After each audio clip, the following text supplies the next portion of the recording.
And I thought, what the fuck's this, Amnesty for paedophiles? And it kept hitting me, Amnesty for paedophiles, Amnesty for paedophiles. And then it said that expose the paedophilic rings they're working for. That expose the paedophilic rings they're working for. It will cause mayhem. It will cause mayhem. It will cause mayhem.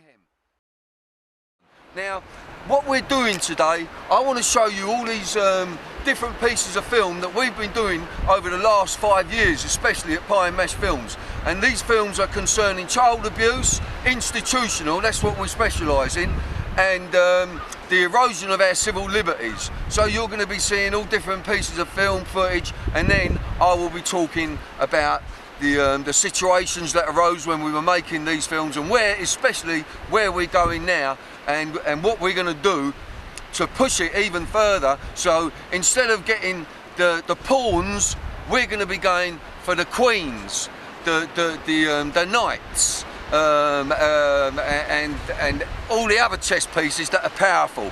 That's what we want. We want the king and queen, and it could come out exactly like that. It could come out with Prince Philip and our queen and her mother, because within our films, and this is why this is being made now, to urge you to look at the work, the footage that Pie and Mash Films has been, you know, killing ourselves to get across for the last 5 years. Harriet, right, if I can just give you 1 minute. Sorry, we're talking about child abuse. We'd just like to talk to you about the cuts and how it's going to affect child abuse. Harriet, you don't want to talk about child abuse. I understand that, Harriet, but you're here to talk to people on the street, and we represent... So Harriet Harman doesn't want to talk to us about child abuse today. She didn't say that. Okay, at the moment she doesn't. She didn't say well, that's what he said to me. I gave her a chance. I gave her a chance. Mind your own business. Let's go again. Let's go again. Let's go again. Chop, chop. This way. You've got to get the face. Get the face. Harriet. Harriet. That's common assault. You'll get arrested for that. I'm a woman. I know it's a woman's right. Harriet, get on me. Harriet, I need to push you on this. Harriet, why won't you talk to us about child abuse, Harriet? You're part of the government. Don't touch me, because don't you just touch me. Right, so Harriet, Harriet is not willing to talk about child abuse. And how are the cuts going to affect child abuse? How are the cuts going to affect child abuse, Harriet? Harriet, how are the cuts going to affect child abuse, Harriet? I'm very sorry, she's talking to people who've come here from... So Harriet's gone to the police officer here, and we do carry a press pass, and Harriet Harman does not today wish to talk to us about child abuse. Okay? Thank you very much. Thank you, officer. Right. That was Harriet Harman. She didn't want to talk to us about child abuse, and I think I know why. In 1978, when she became a solicitor, she urged the ministers to make it legal for people to be allowed to take sexually explicit images of children, and she wanted that to be made legal as long as the children in the images hadn't been harmed or abused. So that's Harriet Harman. Harriet Harman was in favour of making sexually explicit images of children, and she urged ministers to do that. So maybe that's why Harriet Harman didn't want to talk to us about child abuse. Thank you very much.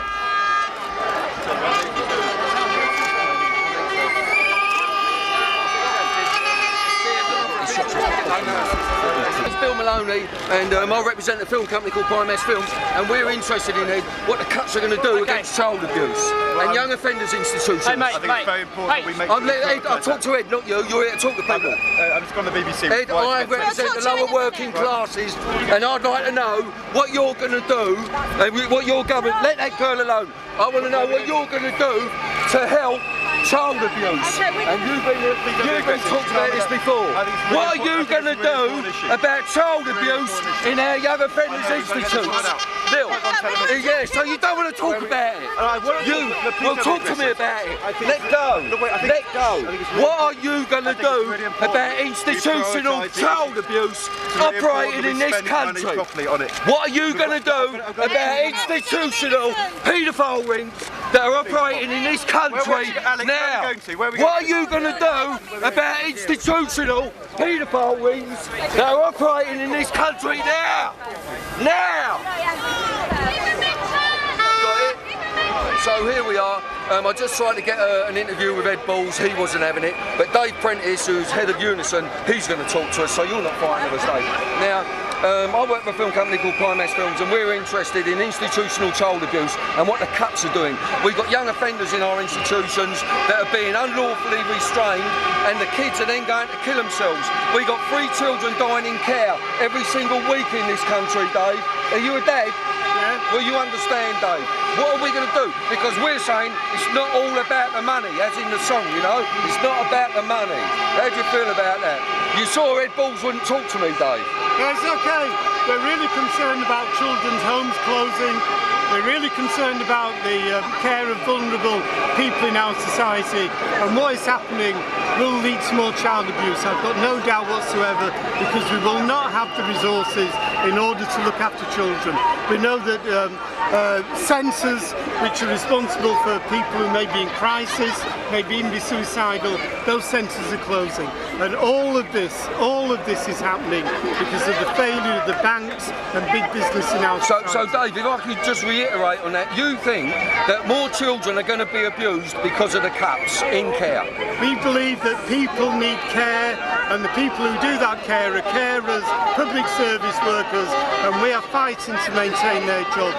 And we're worried that with all these cuts, all of those jobs could well be going. Dave, we love you for that. Right, so you just saw, I'm trying to get Harriet Harman to talk about child abuse. I'm trying to get Ed Balls to talk about child abuse, because the children are the future of this fucking country.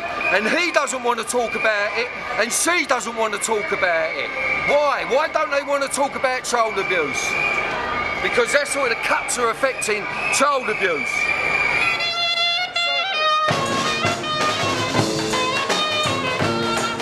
Okay, look at me. Here we are, we've got some disruption here, there's some supporters that are getting very angry.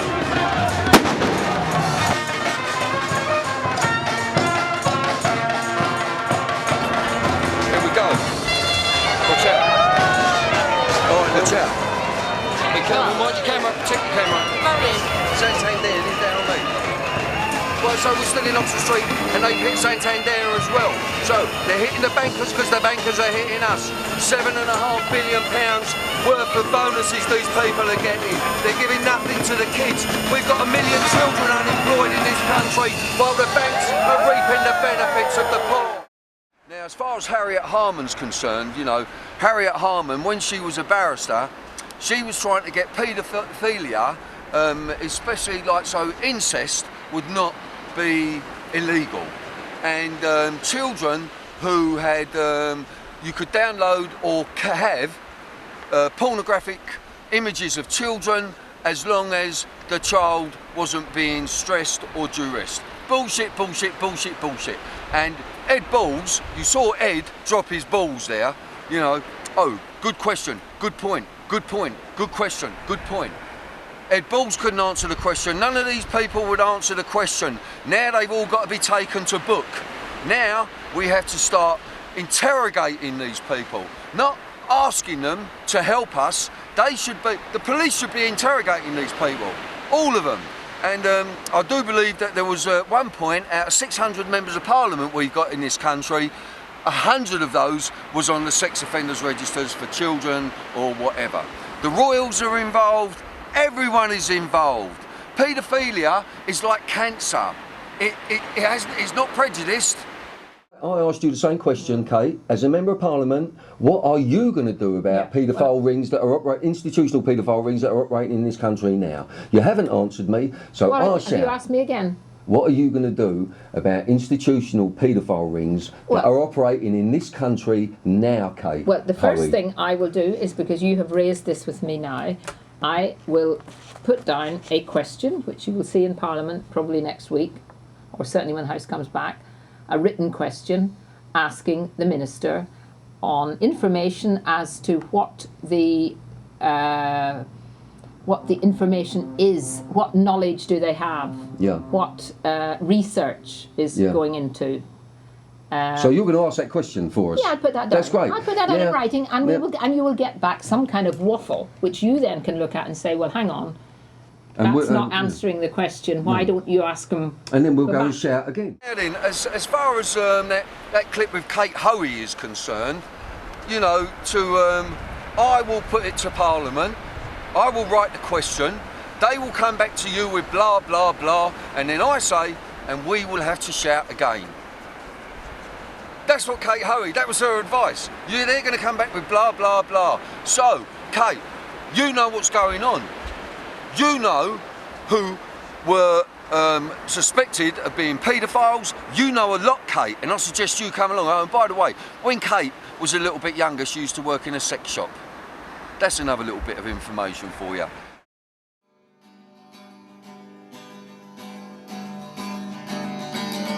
Take a listen, baby, tell me what you hear.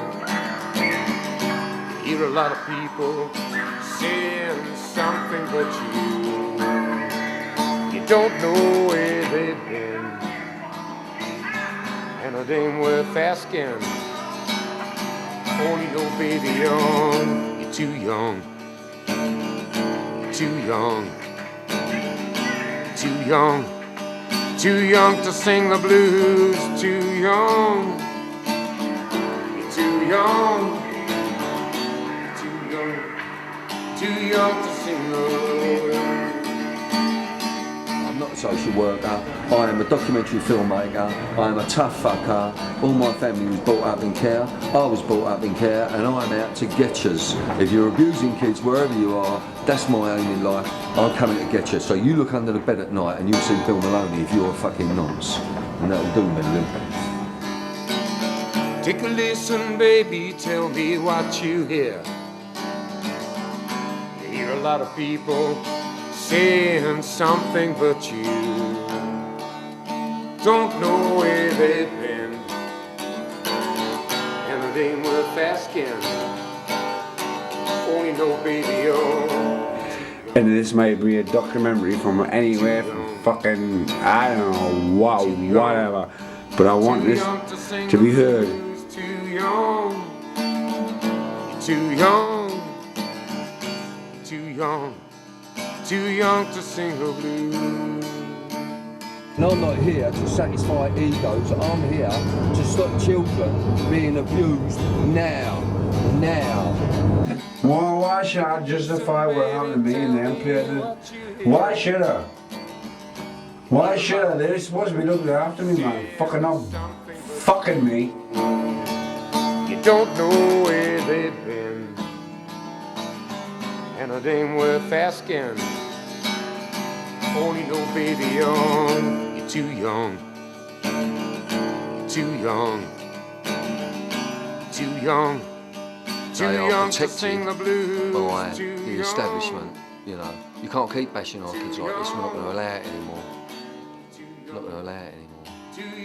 Fuck that off for a minute, I'll get it up now. When Adam died, his cell was sealed off for a day, and then it was reopened because Hasselfield needed the room.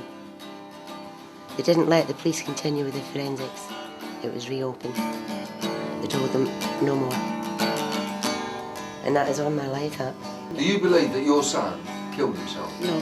Do you believe that Adam killed himself? Do you believe that Adam killed himself? Do you believe that Adam killed himself? Do you believe that Adam killed himself? Do you believe that Adam killed himself? Do you believe that Adam killed himself? If you're not a little boy for me, you won't. You'll be there. If you're not, you'll be that side. Correct? If you fucking disagree with me, you'll be the chin. You're talking to me. You're moving to the chin? Yes? Too young, Nazi?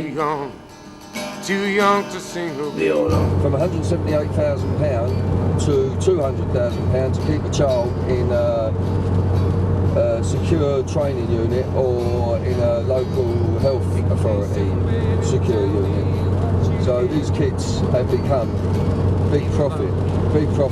And then they go into these places, get abused, and then when they come out, then the fucking solicitors get hold of them and they start making money out of them. You know, the crown, because you know the Queen Elizabeth will be off the crown soon. And remember what Charles did, with the butler and the toothpick. Hello, Hong food orders. Hello. William, to salute. Salute.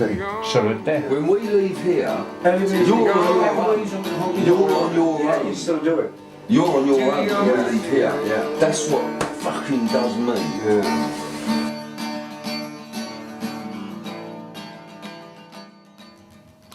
I am Kevin Raymond Young. I am a victim of abuse while serving a short sentence at a young boys' institute known as Medomsley in County Durham. A place I will never ever forget. Now, Adam Rickwood and the Medomsley Heroes. When we released Adam Rickwood and the Medomsley Heroes onto YouTube about two years ago.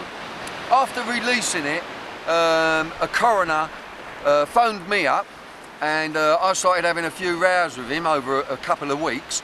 He said, take that film down, you can put it back up after the second inquest. Because you see, people, the first inquest was declared null and void because I believe his name was Mr. Tweedle or Mr. Tweddle, the coroner. He was as bent as a 9-bob note, as we used to say. You used to get 10 shilling notes, but he was bent as anything. So they had a second inquest, and then this guy who took over, he said to me, take the film down, you can put it back up after, because it may prejudice the case. Now, in our film, we were saying that Adam Rickwood, who was a 14-year-old boy and was in a place called Hassockfield, which was a young offenders institution up north, we were saying, and his family was saying, that he was restrained and he was then found hanging in his cell. But he had a broken nose and he had a broken wrist by these unlawful restraints. Anyway, the verdict came out at the inquest, unlawful death. Unlawful. Me or you done that, that would be murder.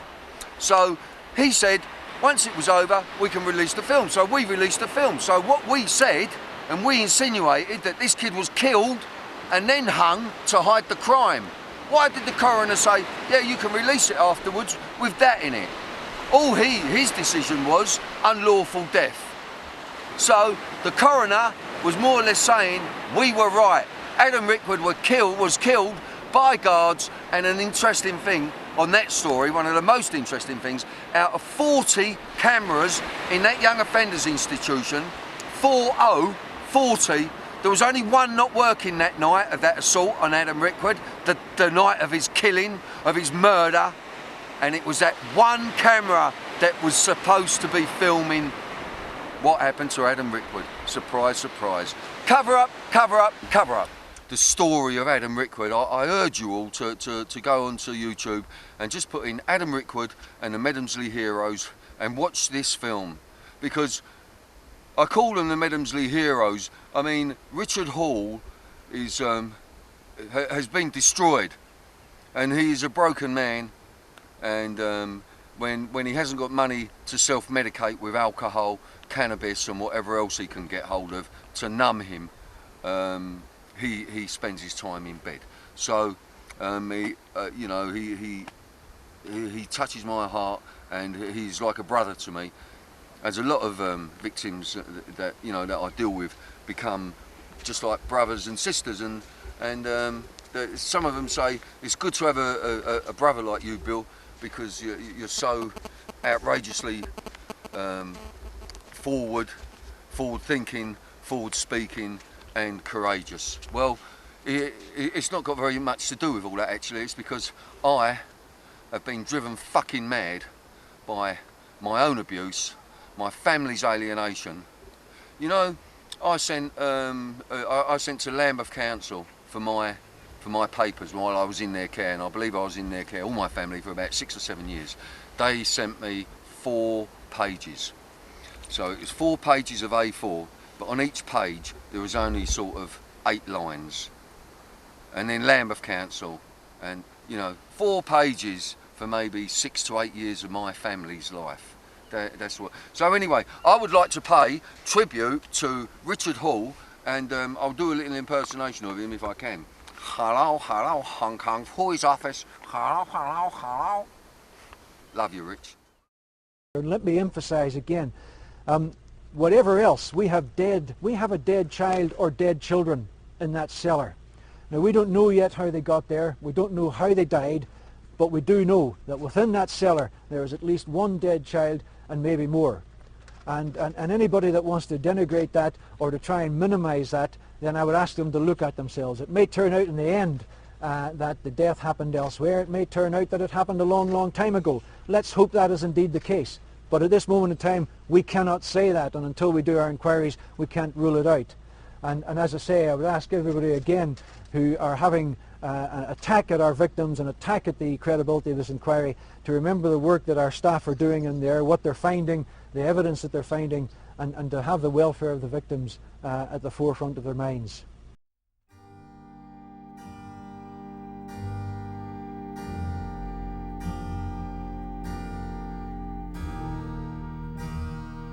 Award-winning film director Bill Maloney was shooting a documentary on the streets of New York when he first heard about the investigation of child abuse and possibly murder at the Jersey Island children's home Haute de la Garenne. Bill was brought up in the care of the British establishment, as were the rest of his family, all of whom were abused, be it physically, psychologically or sexually. Bill's decision to fly to Jersey on his return from New York came as no surprise to all of us here that work at Pine Mesh Films.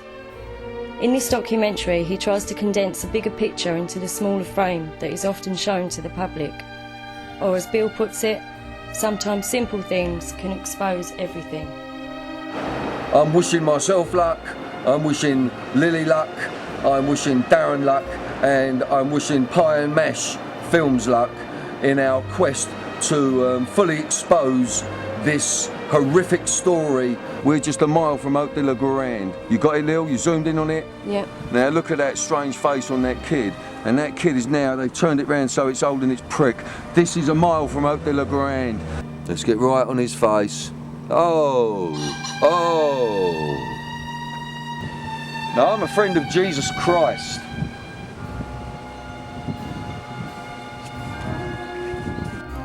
In 1868, St Saviour's Residential Mental Hospital was opened. In 1962, a child resident of Haute de la Garenne was told by a psychiatrist that if he repeated his allegations of sex abuse, he would be sent to the mental hospital. Well, I don't think that killing fucking children and torturing them once you've got them away from the safety of their parents. The UK doesn't own this island. Well, not the UK, no, just Britain. Well, it's independent. The Crown. Yeah. The Queen. Yeah. The Queen. Yeah. This is where the Queen brings her money to avoid her taxes. This is very Masonic, this island, anyway. They're talking about initiation ceremonies for these and sacrificing children. Yeah. Yeah. What are you talking about? I'm telling you that they're saying these children were being groomed. You are highlighted at the moment. Now, I've got your attention now, haven't I? I want to know if you had anything to say about Haute de la Garenne. Do you have nothing to say about Haute de la Garenne? I don't think you stop it. I want to know if you have anything to say about Haute de la Garenne. Nothing at all? Yeah. I just want to know if you have anything to say about Haute de la Garenne. I haven't, no. I'm sorry, nothing at all? No. I want to know if you have anything to say about Haute de la Garenne. I can't say nothing about nothing, sorry my friend. Why's that? Because I don't want to talk about nothing. You best go and answer states or answer police, okay? I wanted to know if you had anything to say on Haute de la Garenne. No, I don't really. You don't? No, I'm not really bothered about it. You're not bothered about it? The little boy today has got pigtails instead of the baseball cap of yesterday. So now, let's go. So now, the little boy sucking the cock has become a little girl sucking the cock. I've just had to pull over and get out of the car because I need to say this on camera. You know, I nearly lost it now. The opulence of the houses on that road are incredible. Why is this being allowed? I believe that this whole investigation is a farce.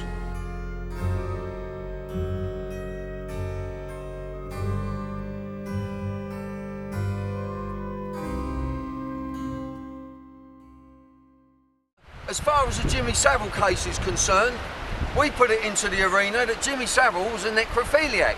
Now, for those of you that don't know, necrophiliacs, they like to have sex with dead people, dead bodies. But, obviously, with Jimmy Savile and the majority of people that practice this, and there are quite a few, Jimmy Savile had access to all the mortuaries and all the hospitals he worked. He had access to undertakers' mortuaries, etc. Now, the ultimate crescendo, if you like, for a necrophiliac is to have sex with a warm dead body, because dead bodies that are in the mortuaries are on ice, they're cold. So that is where Pie and Mash Films, we connected Peter Sutcliffe, the Yorkshire Ripper, to Jimmy Savile, because they become really great friends in Broadmoor, where Jimmy Savile was the Governor General to overhaul Broadmoor and make it more comfortable for people like Peter Sutcliffe, the Yorkshire Ripper, and Jimmy Savile. Now, I've done an interview with a guy called Brian Garish on the UK Columns channel. Now, if you go into the UK Column, you can see that interview, and we're talking in more depth about this necrophilia problem between that Jimmy Savile obviously had. Now, in the film Sun, Sea and Satan, Jimmy Savile it's been exposed that children were killed and buried, tortured, snuff movies at Haute de la Garenne. That's what I'm saying. Lenny Harper insinuated it. Lenny Harper was the investigating officer at Haute de la Garenne, ex-RUC officer, Royal Ulster Constabulary, Protestant, Church of England. And who owns the island of Jersey? The Queen. Okay, so they got one of their own. So I'm not too sure about Lenny Harper or Stuart Sivray, the original whistleblower, because he was working and in charge of the children on that island for 8 years before it was exposed. And he was getting emails left, right and centre, but he ignored it. The police are, I talk to a lot of police officers, especially the detectives, and I do help I've helped in some major inquiries, especially with the Jimmy Savile inquiry. Until we start really opening the doors and digging deep and finding these people, like Prince Andrew. Let's expose Prince Andrew and his relationship with Jeffrey Epstein. Jeffrey Epstein, prolific paedophile, downloader of child pornography, child trafficker, billionaire financier, and he was allowed to land his private plane at our military bases in this country. And he would often have young children, young girls or young boys with him, and he was trafficking them. They've got to. Paedophiles are no different to heroin addicts. They need their drug. That is it. Nothing can stop it. Nothing. So here we are now, where the Jimmy Savile inquiry has started to dwindle, and all I can say to you all is that as far as all the institutions concerned, when they are in trouble, their most powerful weapon is time. We've seen it with the Leveson inquiry, Rebecca Brooks, Murdoch, etc. And what happened to Maxwell? Robert Maxwell. Oh, he fell off his boat. Oh, did he? Oh, that's all right then. So a big fat man like that falls off his boat, he's dead. Same as Natalie Wood, same as Marilyn Monroe. These were all well aware, and Michael Jackson possibly, aware of powerful people, i.e. politicians, police officers, army, whatever you want to call them, killers. Paedophile rings are operating institutionally in this country now. So all the films that we made, I'm just trying to sort of to conglomerate them all and let you know where we stand. But the pressure must be kept up. If we don't keep the pressure up, it's going to die. And then children will die. And this planet will never reach the fruitful state and the loving state, compassionate, caring, that it really deserves. This is the blue planet, and we're not looking after our children, and we've got to start looking after our children. What you've got to do is tell me what you want me to do. But bear in mind this, the Mayor has no responsibility for childcare. It's a borough and a government. Well, that's outrageous. Well, I agree, but That's is just outrageous the law. because our children. You're talking to police officers. You know what I mean? Send me what you want. I've given you my card. But you remember, Ken, you're here to talk to people on the street. I am a person on the street, and down there you walked away because I am asking questions that you don't or can't answer. I know, and you're doing great promoting yourself and your family. No, I'm promoting. And I'm here to talk to a lot of people, not just you. I'm promoting child abuse activists. And if you want me to I'm promoting. I do what you do. I don't want you to walk away. Stand and talk to me because I'm not going to get a chance to talk to you again. No, and don't touch me. You're assaulting me. It's a common assault. You're very good at this and it'll look great on your website. Thank you very much. If you want me to do something... Ken said I'm very good at this and I'm going to look great on the website, people. So if you want me to deal with it, you need to send me stuff in writing. I can take it up. It's always got to be in writing. Not the spoken word. No, you can't talk to me. There's no value in a court of law whatsoever. Do you want I don't want to go to the court of law just yet. I just want to talk to you. No, you send it to me. Do you want a cup of coffee? No, I don't want a cup of coffee. Why did you level without investigating the excavation of Shirley Oaks? Because we believe there were children buried there. That's fine, but no one raised it at the time. Do you believe children were buried in Shirley Oaks? That's what I know. How would you know? You're the one who ordered it to be levelled. Yes, because we were building housing on it. No one ever came to us with any complaints about it. So not one person in the government said all the abuse that went on in Shirley Oaks, which includes 7 of my siblings, and my sister is now dead. You did not say that any children were buried in Shirley Oaks, like Hope de la Garenne on the island of Jersey. At the time we were demolishing it, we'd had no allegations of child abuse that I'd heard of. You had no allegations of child abuse? In 1974, no. In 1970, is that when you levelled it? Right, so I've just come around the corner. I'm still in Brixton, and I was actually brought up in Brixton, Peckham and Lewisham. And Ken Livingstone wasn't brought up in Brixton, Peckham and Lewisham, and neither was the councillor who was working with him just then. She was awfully. These people don't represent us. When you want to talk about something that is a real subject, he's talking to the police. I wanted to talk about young offenders crime. I wanted to talk about the government. They're accusing the kids of drinking too much, yet the government are taking 80% tax out of every single drink they have. Like I said, I am really fucking angry. Now, here's a representation of us. He's supposed to be. He was the mayor of fucking London, for God's sake. He wasn't aware that we wanted people to look for buried children in all these institutions. That's what I'm breaking. That's what Bill Maloney and Chris Whitwer is going to establish very shortly, of all these children that were buried, murdered, buried, whatever they died of, lack of care, lack of medical, and that is what we're all about. And that is all I want to do, and I want to find out where you fucking pricks have buried all my fucking brothers and sisters, speaking in a massive term, not just my siblings and my blood family, but all my brothers and sisters who were killed in institutions and buried in the fucking grounds. As far as Ken Livingstone's concerned, Ken Livingstone is a politician. The only time we see these politicians on the street is when they want your votes. When they want your votes, and then they go out with their entourage and they'll only talk to people that are nice to them. And if they get a difficult question, it's not really that difficult until they bump into someone like yours truly.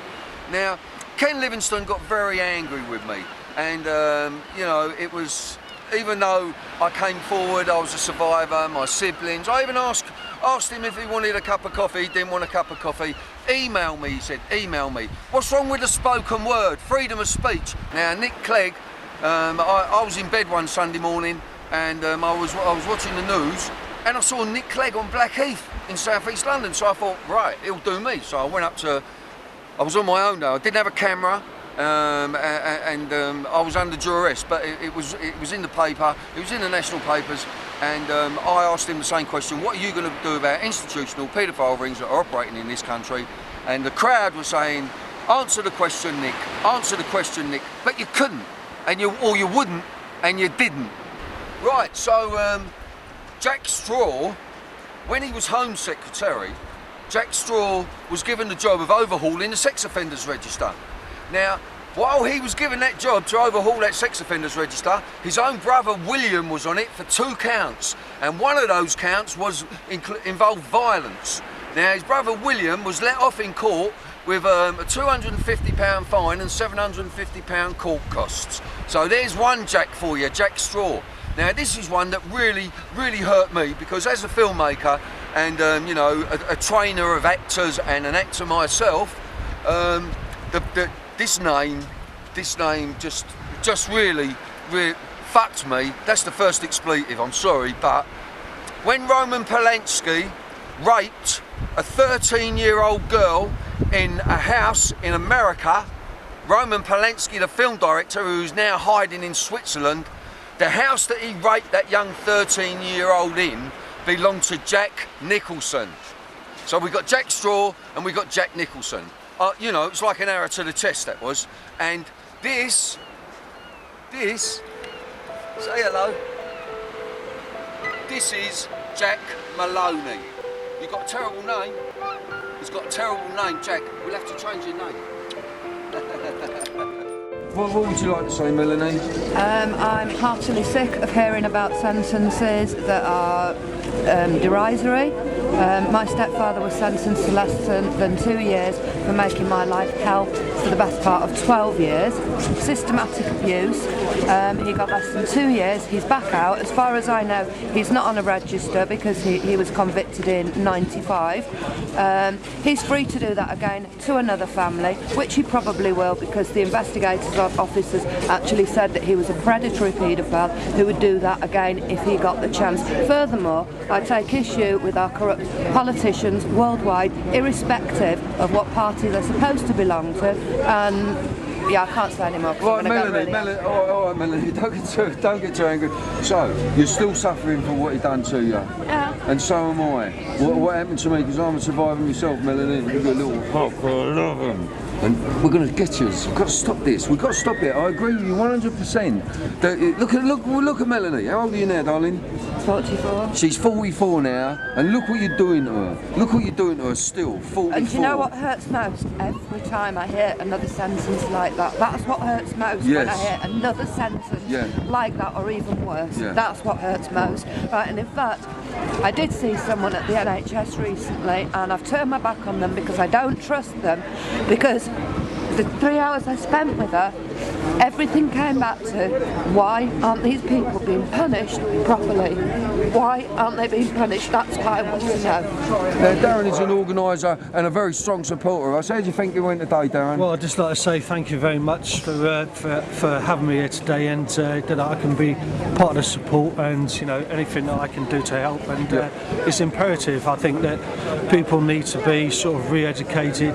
They need to know a lot more about the paedophilia and the paedophiles in this country, not just in this country, but all the countries around the world. And a real big thank you for the work that you do at Parliamentary Films, because it is extremely educational.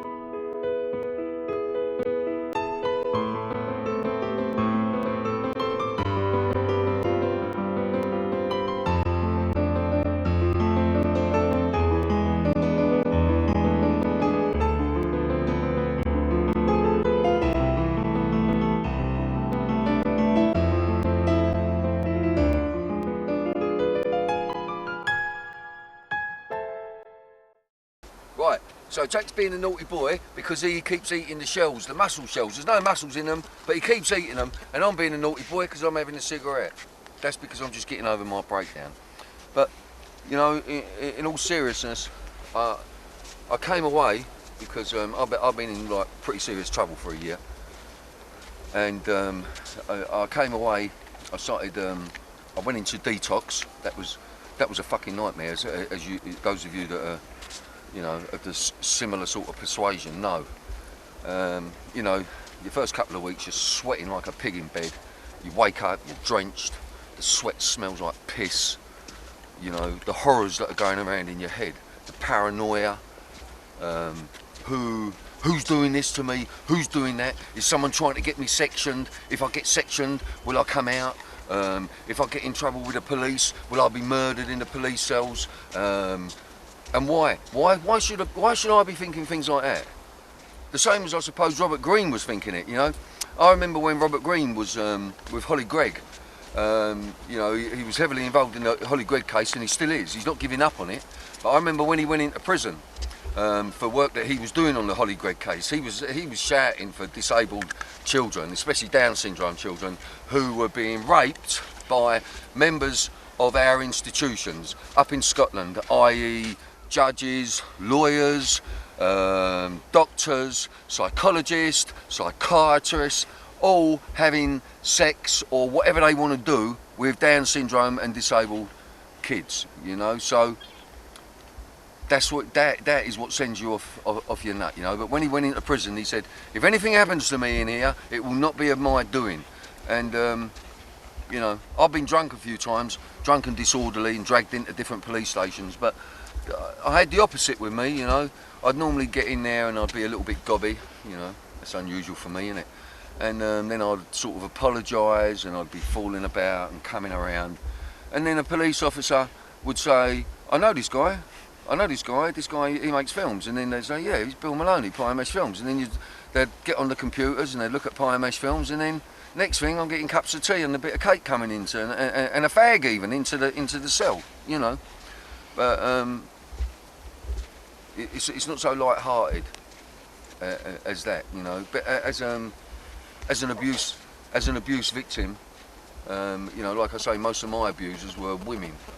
So, you know, we have to take into account. I know, you know, girls, I'm not trying to upset yous, but you know, when I was in these kids' homes and the orphanages as well, you know, I wasn't an orphan. Why was I put in orphanages? You know, the Catholic orphanage. I was in one called St Vincent's in Mill Hill, North London. You know, and I was beaten to a pulp there by nurses. It was crazy. You know, I was only like this big, and this big, and this big, and they'd pinch you, and hold the pinch, and twist the pinch, and smack you, and grab you by your ear, and drag you around, and whatever they wanted to do, they could do to you. Hell, hold you under the water in the bath. There was one nun, she used to come in, I used to get into the bath, and then she'd come in, and I'd be watching for her. So, to wash your hair, you know, I used to get under the bath. This bitch, right, every time, so she's not there, the door's shut, I think, right, get under the bath, wash my hair off with the soap, you know what I mean, just as a little baby. All of a sudden, something's pushing me and holding me under there. Then I feel I'm passing out. Then I'm coming round again. Then I'm pushed down, I'm passing out. Then I'm coming round, she walks out. That's you know, that's in a mild form. So, you know, and I have continued to suffer with, you know, mental flashbacks and things like that because of this, and it has ruined my life. It's only my wife and my daughter and you know, some very, very close friends that have really helped me. So, and you know, even someone like me who comes across with a really strong persona, you know, even I need help, you know, and when I need help, I just go to the weaker, to those of you that are weaker, and the flashbacks and the horrors you have, and you know, I'm not going to go into them because you can look at all the work and you can see when I'm talking about what kind of sexual abuse, to what extremes it goes to, and then the psychological abuse with the sexual abuse, and that brings us into Stockholm syndrome. And Stockholm syndrome is when the victim believes that the perpetrator is a friend, a good friend. Now, this can happen in institutional paedophilia or incestuous paedophilia. You think they are your friend, and that is scary. Anyway, it's a lovely day. I mean, I'll tell you where I am now because I'm going home in a couple of hours, so I don't have to worry about the security too much. So me and Charlie, we're in Sussex, Charlie, and it's quite nice here, isn't it? Yeah, lovely. Yeah, she's having a nice time, and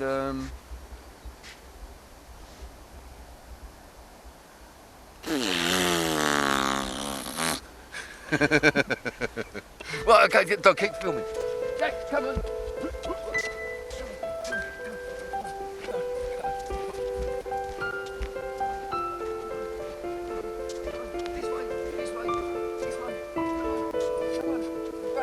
Back to the camera.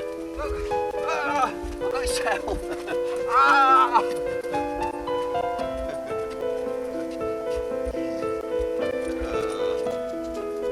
See? You know, when you read the Bible and things like that, it says that animals aren't spiritual. Bullshit. Bullshit. They're more spiritual, more empathetic, and friendlier than any of our politicians. You want to say something? Oh, you say Come on, Chef. Say something. You've got to say something because that's what you're here for, isn't you? Right, so... We're basically against everything against... Hang on, mate, what's your name? My name's Asif.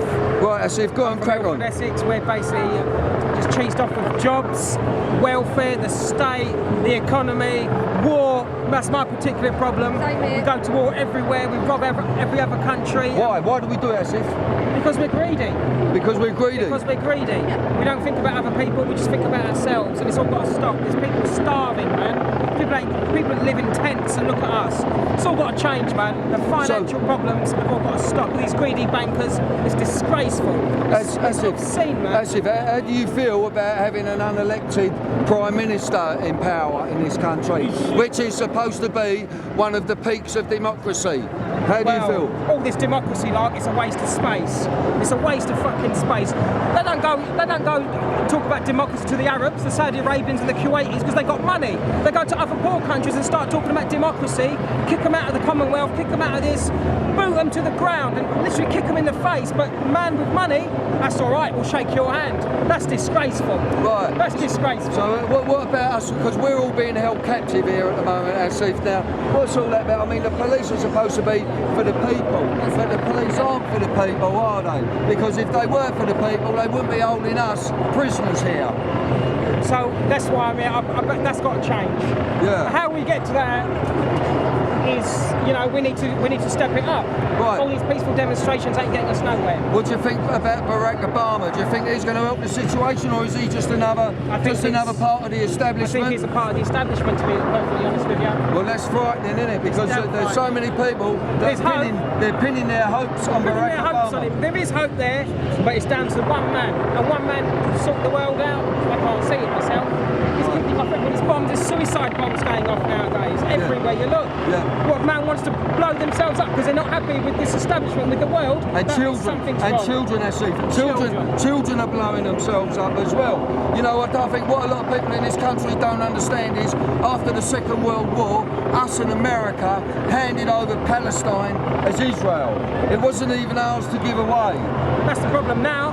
As this country, the ones that sorted most of the problems out over the world, because they did own up most of the world anyway, India, Pakistan, Kuwait, Iraq, that was part of Britain's establishment. They made Kuwait. They've made all these problem areas to sell arms. Everyone fights and we make money. Fine, right? But now, enough's enough. There's too many people in the world and the internet has opened up things. I see it in Lebanon when the Israelis were bombing that out.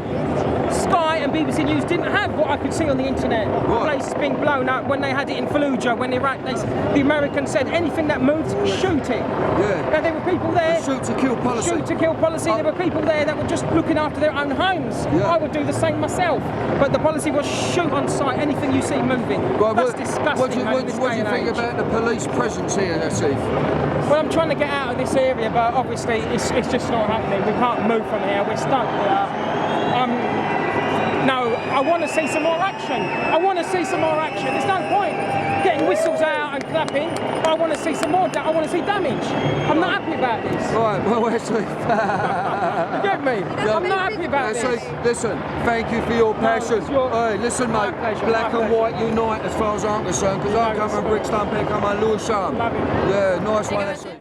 Okay, I can't talk about child abuse without mentioning the Palestine-Israel situation. You know, the Israelis, I'm afraid, are killing children as well as adults indiscriminately, because to the Israelis, the Palestinians are as we all are who are not of the Jewish faith, or our mothers weren't Jewish.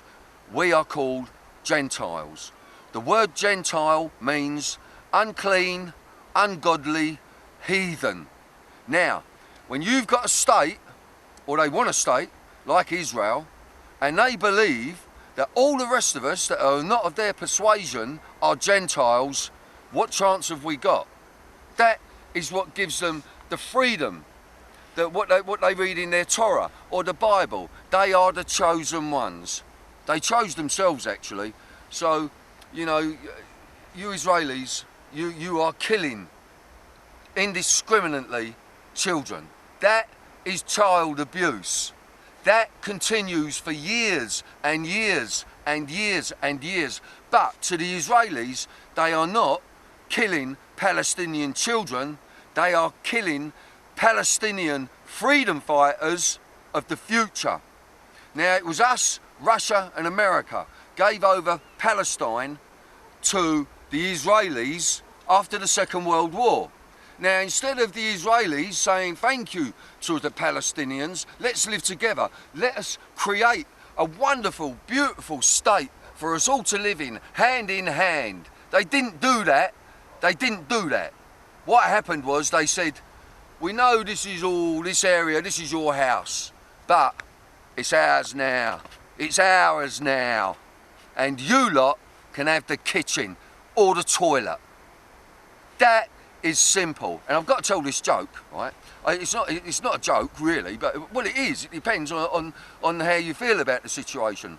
There's a Palestinian family and they're sitting around and they're just eating their evening meal. All of a sudden there's a knock on the door, more like a bang on the door. And the father says to the son, he says, his eldest son, he says, son, he says, go and see who's at the door. Ask him if they bring them in, they can share our food with us, they can sit down with us. Go and see who it is, son. So the son goes to the door and you can hear the door open. The father hears a few muffled voices. The son comes running back in, he says, Father, it's the Israelis. The father stands up and says, quick, hide the fucking land. Hide the fucking land.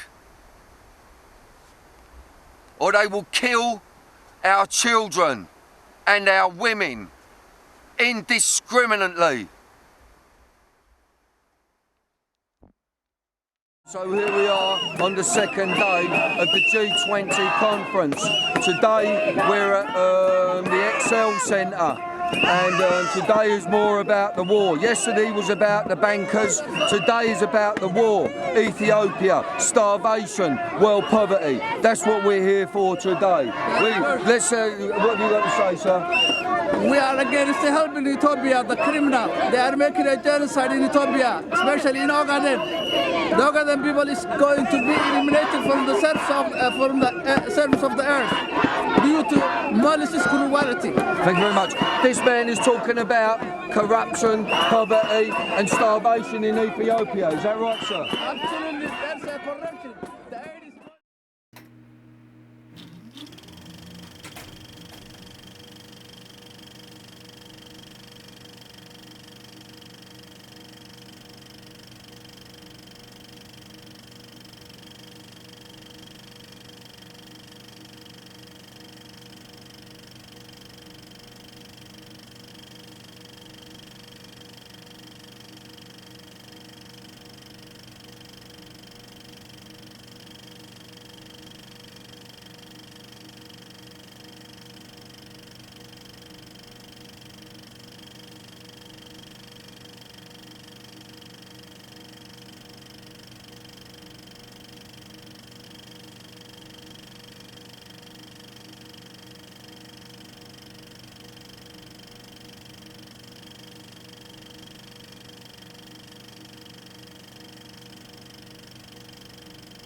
Okay, so I've come to the end of my time in Sussex, and it's time for me to man up again and hit the streets of the cities of what could be a great country, England.